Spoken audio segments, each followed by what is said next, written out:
Hey everyone, I'm Gracie and welcome back to the Gracie Military Child podcast. The world should know how unique military children are. We may look like normal children on the outside, but we go through some pretty extraordinary circumstances that shape us to the leaders we are today. I am super excited to continue on with our No Greater Sacrifice series, sharing the stories of military children whose loved ones were critically wounded or fallen in action. I hope you find inspiration from these scholars that just because a traumatic situation may happen, you are still able to achieve your hopes and dreams. Hi, Morgan. Welcome to the podcast. How are you? I'm great. Thank you for having me. Awesome. Yes, I'm super excited to have you on and to hear about your story. Thank you. My story is, it feels like it hasn't been, it feels like my whole life has been like this, but in reality, it happened when we were little. So it's weird still trying to find, that mix of how to. I'm so sorry. I'm like, in my brain, I'm like melting right now. I need to calm down. I'm gonna have I'm good. It's okay. It's your story. Yeah, right. Okay. Something to be proud of too. Right. Okay. So tell me about your dad who served and what branch and what he did and things like that. Okay. So my dad was in the Army. He was Special Forces. He was the 18 Delta on the team, which means he was a combat medic. So that plays an extremely important part in my story because when you have an SF team, you only have one combat medic. So when the medic, gets hurt, who saves the medic? Right. Right. So I was 8 years old when my dad stepped on a IED. They were 2 16-millimeter mortars, so they were pretty big. They were supposed to kill anything within 100 yards of it. So that happened when I was 8. And when I found out, I was home alone with my older brother. Oh my gosh. So, right. It was like a Friday night. It was like the perfect night. Like everything's going great. My uncle, my dad's brother, is coming home from Afghanistan this night. Just got back from deployment. My little brother's at a birthday party. Things are going great. My brother's having band practice. And then we get a knock on the door. And obviously, because I'm 8, I can't go answer the door by myself. So my brother's like, check the windows first, check the windows. And I go look outside and there's, these white SUVs lined up outside. And I'm like, what? Yeah. What is happening? Why are these people here? And then we open the door and it's my dad's chief. And I instantly recognized him because it's like, oh, wait, this guy works with my dad, but why is he here? Yeah. My dad's away, but he's here. So obviously you start putting 2 and 2 together, even as young as 8, you just kind of start to be like, oh, I think I know what's happening. And you see TV shows and movies and things like that where you can kind of put it together. Right. And I don't know if I had seen any you know what? Have you ever seen Carrie Underwood's music video where they come and they knock on the door? Yes. That's the only thing I had to compare to. Right. You know what I mean? At that age. So I was like, oh no, something really bad is about to happen. So then my older brother knew instantly. Yeah. And he was like, Morgan, you need to go upstairs and I'll tell you when you can come down or I'll come up there. And I'm like, okay. And I go up there and he comes up and he's crying. And I'm like, oh no, I've never seen my older brother cry. You know what I mean? Yeah. I'm like, oh, something's wrong. And I was like, is mommy okay? And he's like, mom is completely okay. Mom's fine. And I was like, is daddy okay? He's like, dad is going to be okay. And I was like, that's a different response. Right. Right. So I was like, okay, something happened and you need to I don't know. It was almost the moment where it was like, you need to mature. I feel like we had to mature yes, like that. You know what I mean? Because there was no time to mess around. You know what I mean? So my mom wasn't home. So then we have to call my mom up. And my mom thinks it's a prank call. Oh my gosh. From my brother's friend. And she's like, I swear if this isn't a prank call, I'm going to be Yeah. She's like, oh, you know what I mean? She's like, this isn't funny. And then, He's like, no, like it's Chief, like you need to come home. And then I just remember papers like all over my dining table, like just documents, like, because they thought, you know, they didn't think he was going to live. Right. So we were preparing. And I was so young. Nobody was really talking to me. You know what I mean? Right. Because they were trying to shelter you from the chaos that was going on. Yeah. I'm there and I see everything that's going on, but nobody's talking to me. So I'm like, I don't know. It was overwhelming. And then the next day we moved to Walter Reed the next morning. Wow. From North Carolina. I live in North Carolina. So we went from Fort Bragg to basically Washington, D.C. Next day, just left everything at home. Didn't come back to North Carolina for like 2 years. And we didn't see my dad for maybe 2 weeks, maybe a week and a half after, because he was put into Germany. Like your dad, I listened to. Yes. But yeah, it seems like they always put the guys into Germany first before they transfer them over. And, right. Yeah, for a long time, we couldn't see him because there was something with the plane. Oh, well, there was a mice found on the plane. Oh, well, we have to make sure there's no infection. Oh, the weather's bad. But they weren't letting my mom go see him. So we just had to kind of wait that out. And then when he came back, I just remember being afraid that he was going to think that I was going to think of him differently. You know what I mean? And it was so surreal walking into the room the first time and seeing him, because you're like, okay, what am I preparing myself for? What am I going to see? Yeah, like you're 8 years old. Yeah. You don't know what's going on. And, you look in and your dad's like obviously missing. Oh, well, I didn't say he's missing limbs. he's a triple amputee. Okay. So he's missing his up to his femur on his left, like it's all the way up. And then, or that might be on his right, but all the way up on one side. And then it's like half up on the thigh on the other, and then his dominant hand. So when you walk in and you're like, and you expect him to be in a shop, but then he looks at you and he's just smiling at you. Yeah. I was like, bro. I was like, dude, this dude is strong. Like, yeah, these men who do this, it blows my mind how they wake up and they do it every day, honestly. Yeah. Especially with the statistic, right, of like how they take their lives and everything. So it's really special to see all these amputees, because obviously you're in that community, you see them all the time. Yeah. And to just see them going out there and like, whether it's like cycling, I don't know if your dad cycles, a lot of guys will be hand cycling or just going out doing triathlons and like doing all these things with their disabilities. It's like, wow, I couldn't even do that with all 4 of my limbs. Right. It's inspiring. Yeah. Right. No, it really is. It really is. And to see them go through that and have to wake up every day and go through, those little things, like just waking up and not being able to stand up to go to the bathroom. Right. You know what I mean? Like something like that. Like it reminds you to check your, blessings, basically. You know what I mean? Like, don't take the little moments for granted. Right. Right. If they can get up and they can go throughout their day, you can too. Exactly. You know what I mean? You can too. And it may be hard, but you can, Did you know of his injuries before you saw him? Or did you kind of just walk in blind? I knew it was something with his legs. Yeah. I honestly, when they first came to the house and they were talking about his injuries, all we knew the legs were like, done.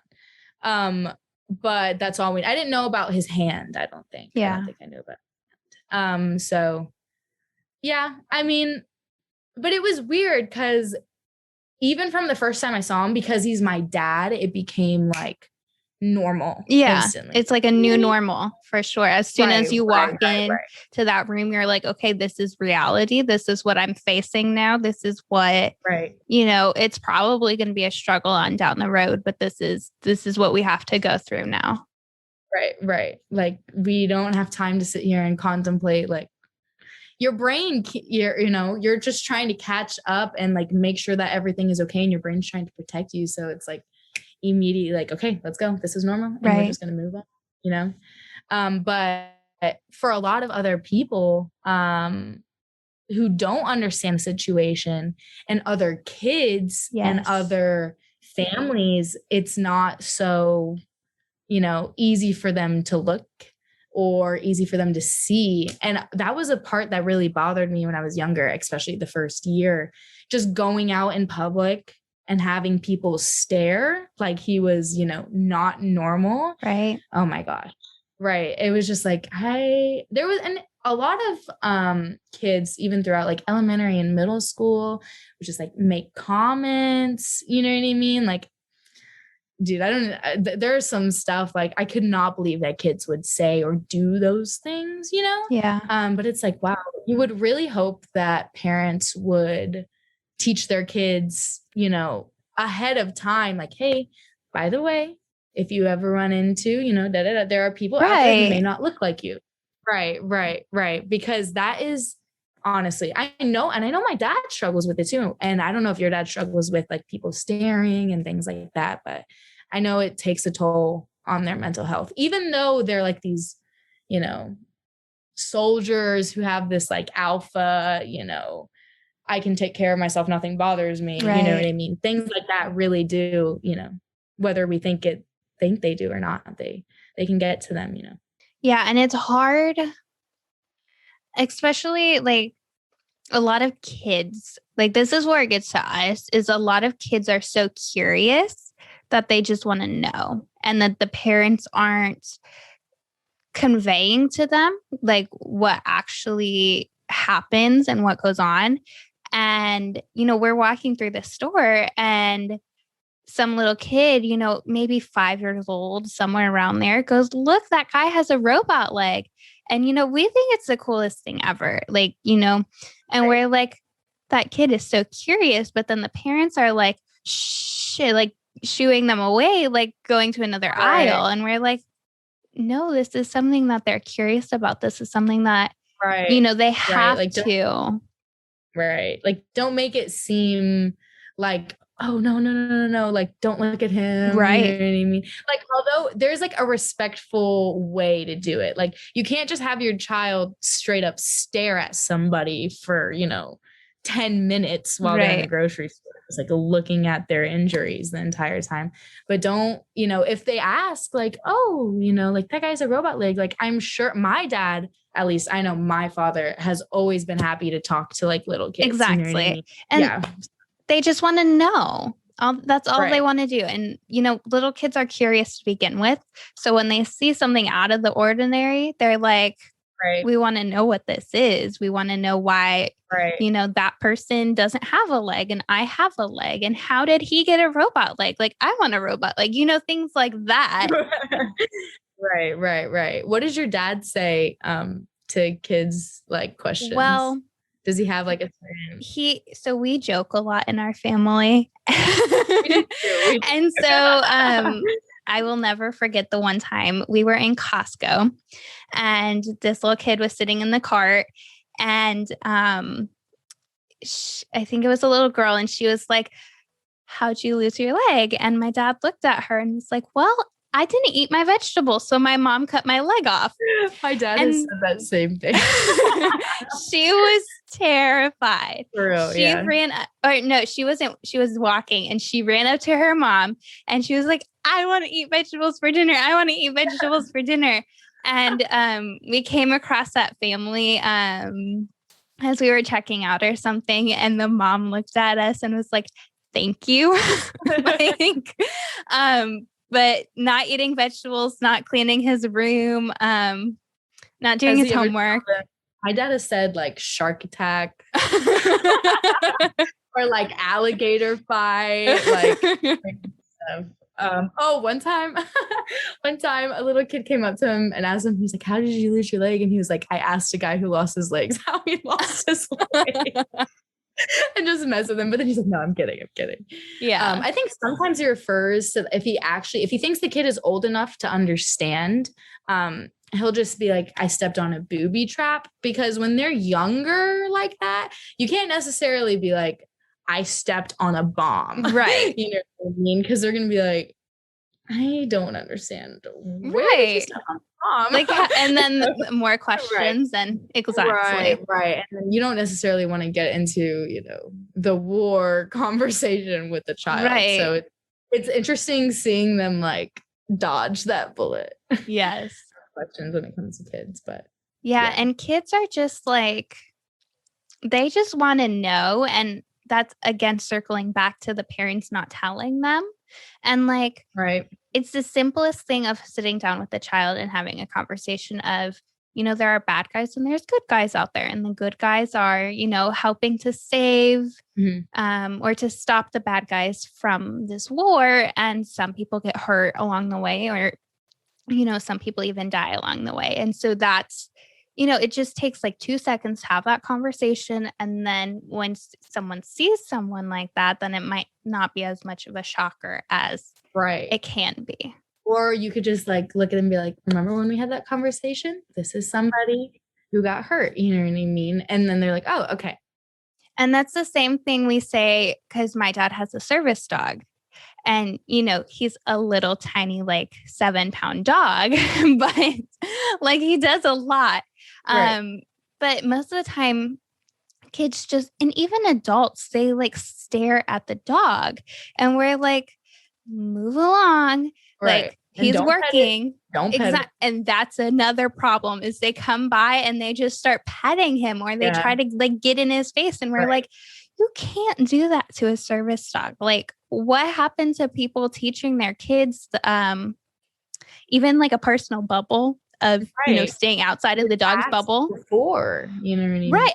We grew up and it was, you have to first ask the owner if you can touch the dog. Pet the dog. And second, you let the dog sniff your hand before you pet the dog. And if the dog like shies away, you don't touch the dog. Like, you know, simple things like that is what kids now don't really grow up learning. Right. Yeah. The service dog issue is like, so my dad does hand cycling, you know, so I go with him to the Boston Marathon, New York Marathon, and stuff like that. And they obviously have the Achilles team, which is filled with like wounded vets, you know, who have amputations, and like half of them have service dogs. And every time we go out somewhere, like these guys cannot get around without somebody stopping them and trying to pet their dog. Exactly. And like, this is an inconvenience. But then it's hard because like I understand it's a cute dog, but like they obviously are wearing a service vest. And it says do not pet. Do not touch. Right.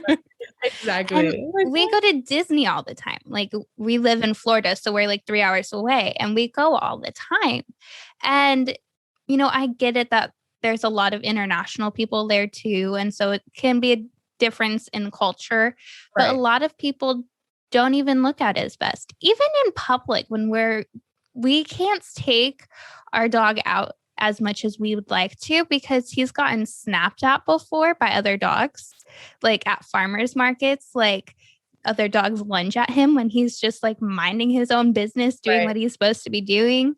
And some people question him because there's a lot of, I guess, controversy in the service dog world where it's like, is that dog really a service dog? Is that dog really a service dog? Right. And so we get questioned, like he's wearing a vest. It says service dog. It says do not pet. And we're like, is he really a service dog? Yes, he is really a service dog. Does my father really have an injury? Yes. That's the question. Like, and my dad doesn't hide it. Like he doesn't wear pants or anything because that's an inconvenience. And so it's like, he's missing a leg. His other leg is like torn up. So it's like kind of context here. Like he really needs a service dog. This is really his service dog. Right. Like when people can't put two and two together, it's like. Exactly.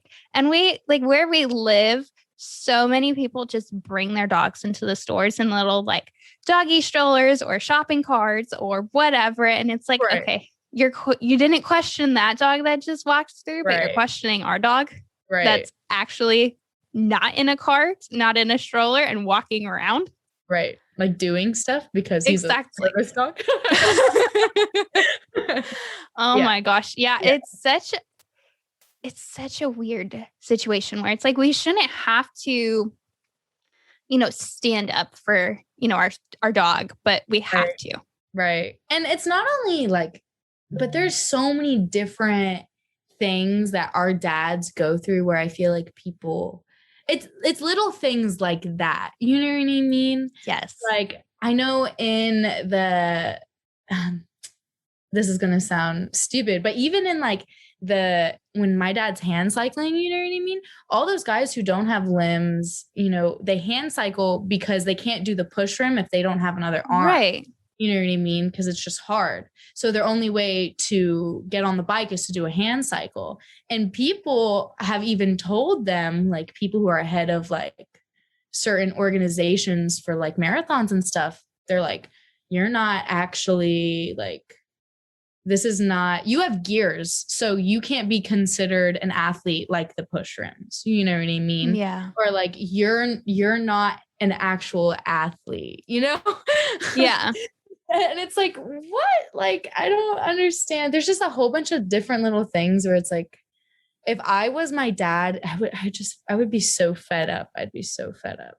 But like I said, they continue to just fight against the adversity. You know what I mean? Yeah. And I don't know. It's really inspiring, honestly.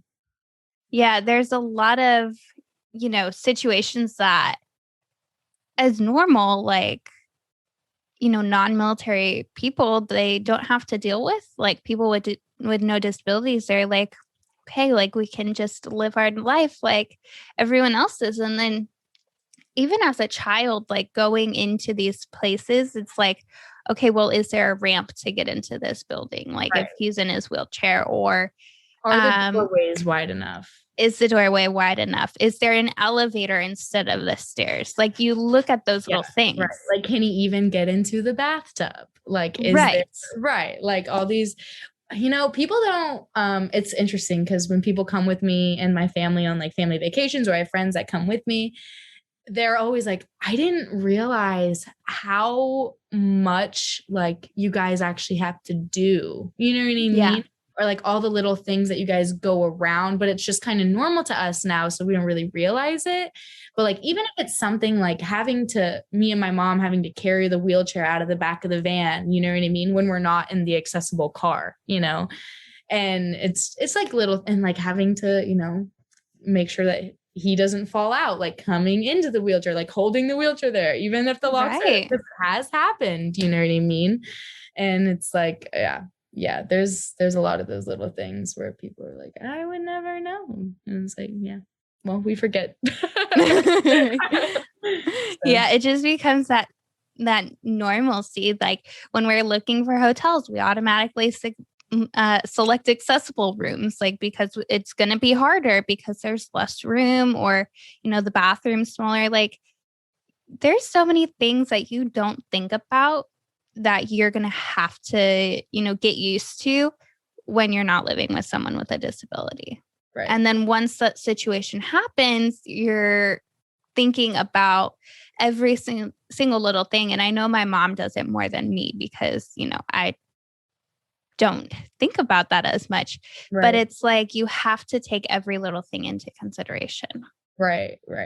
And I think that is also, it kind of just goes in. I know a lot of the military dudes have that mindset already of like every little thing has to be right. Yes. What I mean? So then I think it really causes this issue where they already feel like everything has to be perfect, you know what I mean? And then if they're going throughout their day and something wasn't perfect to where it messes up because of their disability, you know what I mean? Or something goes wrong, like say my dad's rolling and simply like his wallet falls out of his wheelchair, you know what I mean? And now he has to bend down to pick it up off of the ground, right. Like something like that, just because it's like, oh, I should have had it in my backpack. I feel like that really gets to them, like perfectionism, you know what I mean? And also the idea that, I don't know what your dad did in the military, but I know my dad, he's a perfectionist because if you aren't perfect, then the mission doesn't work. You know what I mean? Right. And that's what they teach special forces guys for sure. So then they're just like programmed to think like everything has to be perfect. And if not, then something's going to go wrong. And I know my dad also feels that way because that's kind of what happened with his injury. You know what I mean? In his situation, he took a wrong turn, you know, and they had the dogs come in and sweep through the village, and he was on foot. And they told him like, go this way. And my dad was like, nah, like we'll take the shortcut, you know? And so, you know, you make a wrong decision and now everything goes up into pieces, you know? So now it's like a constant anxiety of like making sure nothing falls apart. Everything is good. Everybody's doing what they're supposed to be doing. And it's hard for them because I think they have a hard time leaving room for like, you know, I don't know if it's just like leaving room for like flow, you know what I mean? Right. But I think they just really in general have a hard time going back to civilian life, you know, like that. I see that in my dad so much. And it's a hard transition to, you know, fighting, you know, for our country and fighting for freedom. And then, you know, taking that one wrong turn, like my dad was psychological operations. So his main job was to mess with your mind. Right. And so they had cleared they were working on clearing a village. There were some IDs already blown in place and some that were identified. Right. And an Afghani walked up to him and said, I know where one is. And so my dad spun him around so he would follow in this man's footsteps. And he ended up stepping right on one. And then it was like, you know, you go from that mentality of fighting and doing your job and doing your duty. And then you're like, okay, well, now I'm not doing that. And how do I transition back into a life where I can't even really work anymore? Like I can't hold a job. And my dad was a correctionals officer in the Cuyahoga County Jail. And so he, you know, when he was not doing his Army duties, because he was Army Reserve, he was in the correctional officer. So it was like, you know, you had those two intense jobs and then you can't do them anymore because of one step. Right. Exactly. Yeah, for sure. I think I've talked to my dad about this a lot. And I brought it up to him because obviously since I was 8 years old, it's going to sound crazy, but as a psychology major, this is why I am a psychology major. Yeah. I had to analyze his behavior pretty much, you know, my entire life. I'm trying to figure out what's going on. You know what I mean? There's a lot of things going on mentally and all the relationships mentally in the family between my mom and my dad, between the mom and the kids, you know, everything because of the trauma, you know, it's complex trauma, you know? So I was talking to him and I was like, Dad, I think part of the reason, because he knows that he has PTSD. Right. You know, and we've talked about it and it came a long time before, you know, he would admit it, you know, because before it's not even a thought like, oh, I don't have PTSD. Like he doesn't even believe he has TBI. like, I'm like, Dad, you stepped on a bomb. Of course you're going to You really do. TBI. Like the doctor said. like, you have TBI. That's TBI. it. Right. And he was like, I just don't understand why I'm having such a hard time, like with, you know, the PTSD and making sure not everything is perfect. And I was like, well, I think part of it is that it was taken away from you without you thought that you were going to retire. You know, everything was in your. You thought you were going to leave country on your own will. Right. Exactly. And that decision to leave and to stop your job was just taken from you. You know what I mean? You didn't have the time to be like, okay, I'm getting out of the Army. You know what I mean? Where most guys do, like they go through the year, you know what I mean? Like, okay, I'm about to get out, you know, whatever. No, this was cutthroat. You're straight up, you're done. And now you're like, well, I was just trained, one of the most elite soldiers in the world, that's my literal job. That's all I know. And now like I can't even stand up to go to the bathroom. Right. So I think even now he's still struggling trying to, work through that thought. And I would be too. But at the same time, there are little things that he's doing to try and keep him. I know that oftentimes he'll do like lectures or he'll teach certain like classes, like the 18 Delta Chorus classes, or like he'll just teach combat trauma and stuff, which helps him but also it's like, does that keep you in that lifestyle? You know what I mean? Yeah. Making it harder to transition into like what is normal life, but I think, I don't know, I think some of the men just find purpose in it, you know what I mean? So it's just a matter of like, oh, well, what is my purpose now, And I think one of the hardest things too is finding that after, because you didn't have the option to leave the army. You didn't have my dad got injured in November. He deployed in August. So he was only in Afghanistan for 4 months. So out of a 400-day deployment. Right. So that wasn't long. He wasn't there long. Yeah. And so it's hard to say, okay, I have to leave an entire community that, I built this whole military community around you, because we moved somewhere that we are about 2 hours away from the nearest military installation. Right. So that even makes it harder, especially as a child who I was born into the military life. My dad got out, had a 7-year break in service, and then he got back in. And so I really didn't have much time as a military child. Right. But like, I've been through it, like, and people are like, right. You don't know what it is. And I'm like, no, I do know what it is. Like, let me tell you, I lived a different military child lifestyle than, than you did as, an active duty child, because we were reserved. So that's a different lifestyle to begin with, because I didn't move much. And then it's your dad retired after 20 years. My dad retired after just under 12 because he was injured. Right. So, you have these different lifestyles. And then because I didn't have much time in, being surrounded by a military community, it's like you're automatically taken from it after that. And you're like, well, where did it all go?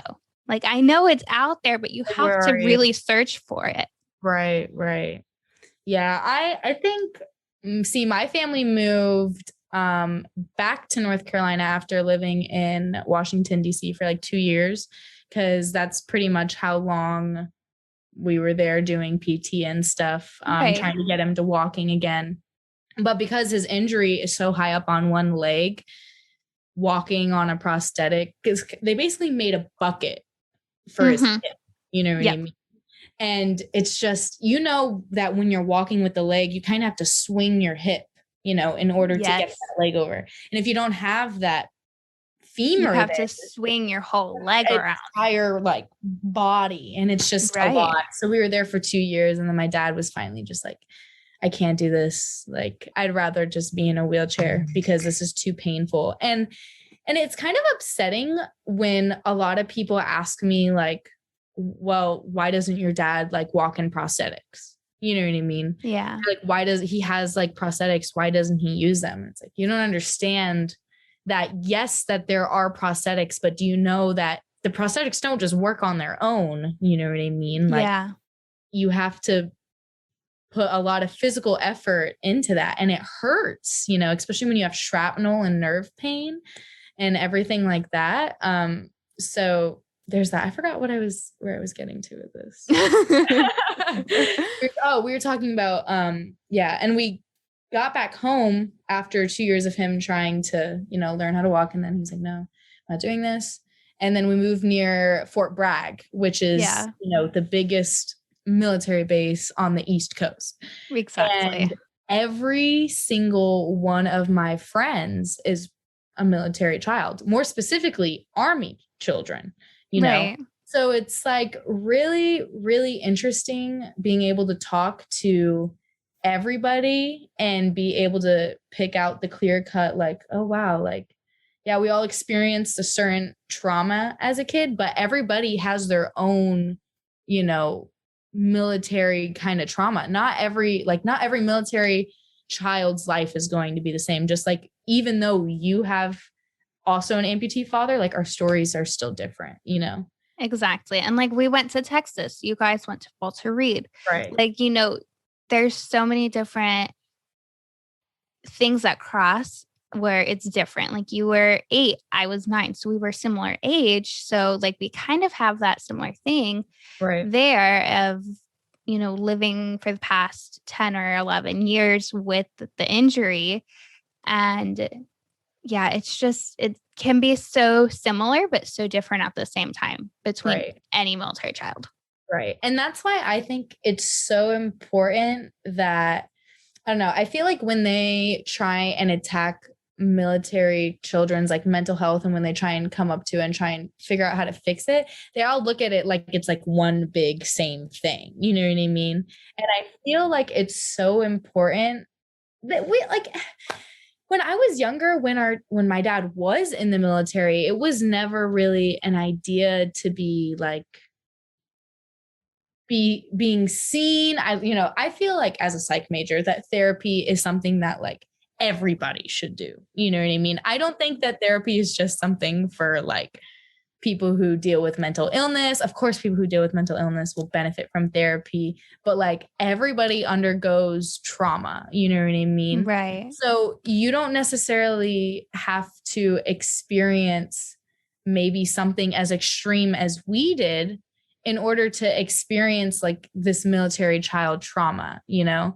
And I feel like a lot of those kids go unnoticed with kids who maybe didn't have a parent get blown up or pass away. They still underwent the fear, you know, right. Any deployment, them not coming back, or exactly. like being on the phone with them and maybe hearing something scary that, you know, right.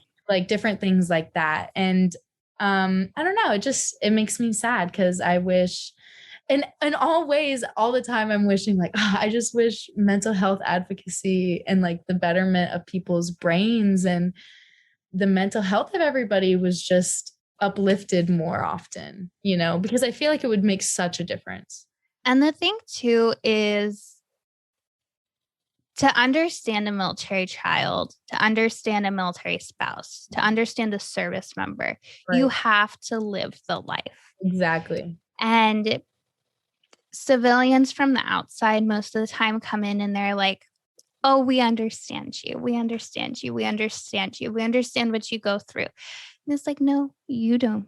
Right. Like you have to live the life of a military child to actually understand the life of a military child. And if you don't understand it, then to a point, it's like, don't try to help. Right. Because you're not going to be able to. Right. Exactly. And you end up causing more damage in the end. Right. And then you're suffering because someone tried to help and it didn't help. Right. And that's also another big issue is like making sure that those therapists are based, you know, and that's why I'm going into, you know, what I'm going into. And I want to go into PTSD research therapy and everything like that, because I've seen the effects firsthand. Yeah. You know what I mean? I know the effects that it has on somebody. And, you know, even if I ended up going into, you know, therapy for just military children, which I could see me doing that as well. Exactly like you were saying, I've been through that. So I can sit there and look at them and be like, look, I get it. I don't understand your exact situation, but I understand what you're feeling for the most part. You know what I mean? And when you don't have somebody who has gone through that and they're just spitting, you know, what they think that they know at you. Yes.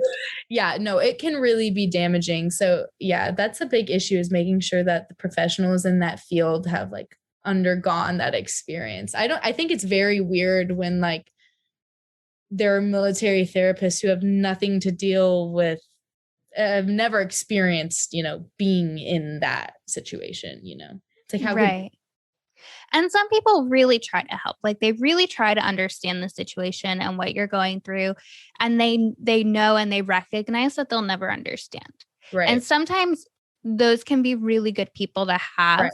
But then at the same point, it's like if you don't try to understand, if you don't even, think you understand, then Right. that's where it can be hard. Right. Yeah, I agree. Yeah. So tell me a little bit about how No Greater Sacrifice has helped you and your family. Okay, so they started with my older brother. This is crazy. He actually just graduated from Apache Pilot School like 2 days ago, but they had originally put him through Purdue, which was crazy because Purdue's a really big school and it was kind of considered out of state for us. But luckily, my family is originally from Northwest Indiana, so we got in-state tuition. But they covered him fully for that, put him through pilot school. And he had been wanting to be a pilot since he was so little. Like he just loves aviation, airplanes and everything like that since he was a little kid. And so it's crazy to see him doing what he wants now. And it is so amazing that NGS was able to do that for him and pull that through for him. But he was highly inspired. His profession, obviously, he's in the Army because of my dad. And so yeah, he's an Apache pilot in the Army, and now they are focusing on me. And they are putting me through UNC Charlotte, and I'm a sophomore now, so I've been doing it for like 2 years. And NGS is such a blessing. Oh my gosh. I see all my friends who like are struggling with finances, and trying to be a student. And I'm like, oh God. I get anxious just like thinking about it because I'm so blessed to have them there. Like with housing, period, like, bro, that just takes away so much stress. So much stress. And it's like, wow. Exactly. And school itself, like, what? That's just crazy. Like, I remember when they told me when I was little and when they were talking to Jonathan, because my older brother is 7 years older than me.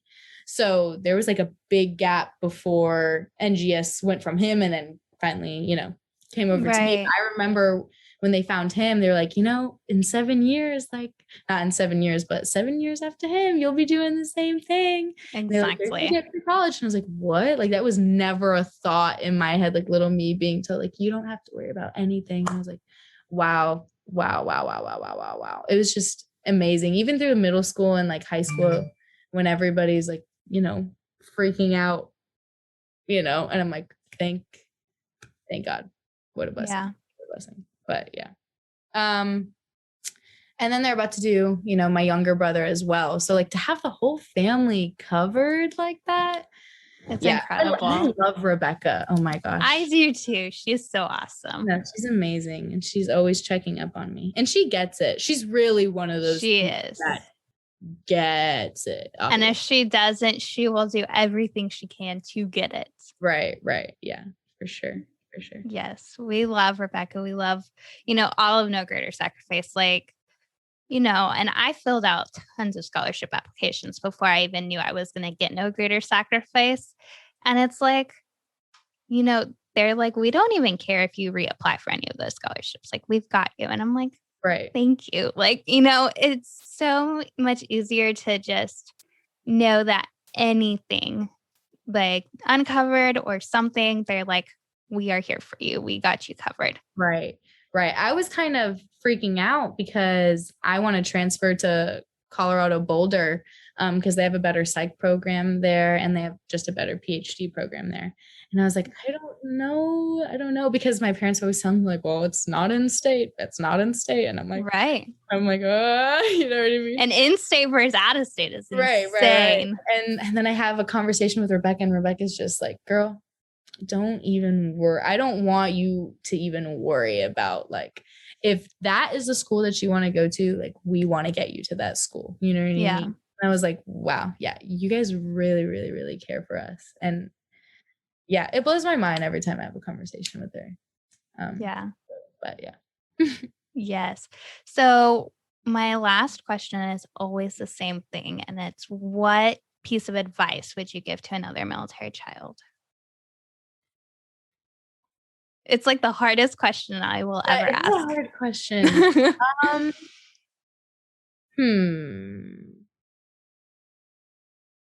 This is gonna sound so cliche, but honestly, because I have to as a psych major, I was gonna say go to therapy. Maybe not straight up go to therapy because you can't. I know not everybody is like, I don't want to go to therapy, whatever. Right. But make sure that you focus on you and your family's mental health. That's honestly the one thing, because it's so important. It's so important. There's a lot of trauma that can go left unsaid, or a lot of relationships that can change over time just because of things that happen because of your coincidence. But if you focus on your mental health and you focus on your families, you have to make sure that you focus on your mental health first, you know what I mean? Right. Before you can even think about helping your family. But obviously, it's hard being a military child, and there's a lot of things that go through our head where sometimes I still don't even understand. You know what I mean? I don't know when this podcast is going to come out, but even with what's going on in the news right now, Yes. even though it's a decade later, 10 years later, we're sitting here and a lot of us are very, very confused right now. And it's hard because nobody really knows what to say, and the only thing that I can really even think of is like, focus on you. Focus on you, because the more you find out and the more you dig and the more you analyze what made you grow up into the person that you are today, you know what I mean? The more that it's just going to be easier to, flow throughout life and realize that it's okay, and that, it's, I don't know, that it's gonna be okay. That it's gonna be okay, because that's all I've ever wanted for somebody to tell me, was that it was gonna be okay, and it does eventually get okay. I said eventually, It does become okay. Like, we go through these struggles, and at the point, like, being 9 years old and my dad already being deployed, my mom then, moving to Texas more or less without us for a month to be with my dad. It's like, is everything actually going to be okay? Is everything going to work out? And then it's like, okay, well, looking back on it, everything did work out. Like, things will here eventually, we're coming on 10 years, but everything has so far worked out. right. And if things don't, then you just got to push through them, and they will be okay. But yeah, it can get hard. It can definitely get hard, especially with the times now. But yeah, we have such a good support system too. And just make sure you have a support system. Like, do not go alone. Do not like keep everything inside and like isolate yourself emotionally, because that's like the worst thing that you can do. Nobody likes to feel alone, and you aren't alone. Exactly. And that's what I've been saying, especially with, these past 2 weeks, like a lot of my Instagram posts on like the podcast or on even my Instagram and my Facebook and stuff. It's like, don't be alone. Like, you cannot, go through this on your own. Like, everyone who has relation to the military is struggling. Like, Right. that's just that's how it is. That's, civilians are struggling. And like, once the whole world is struggling like this, then something's wrong. Right. And so it's like, don't be alone, especially, people like us who have been through so much. Right. It's like, don't. Like, you're going to go down a spiral and you cannot do that. Right. Like, you can't, because the last 2 weeks, what's been going through my head is like, and I'm sure this is the exact same thought that you've had, is like, did this thing happen to my family for no reason? Exactly. Right. Exactly. Right. But in reality, it's like, no, there's purpose through all of it. There's purpose. There's a reason. And like, we have had the news on 24/7, and it, Exactly. they kept repeating the same thing. Like every service member who was lost in action, everyone, who has sacrificed, even a little bit, like their service was not in vain. Like this has a purpose. This was, we gave freedom for 20 years to these people. And 20 years is a lot. 20 years is a very long time, And it's like, even if it's not now, like you said, like there are things, they did their part and they did all that they could, Yeah. But it's not their fault, and it's not our fault. And it's, it's just, oh boy. We just have to like deal with it. And like, right. It's hard knowing there's nothing you can do. It's hard knowing that, and hard knowing you're sitting here and you're like, well, what do I do? Like, what can I do? And it's like, you can't do anything.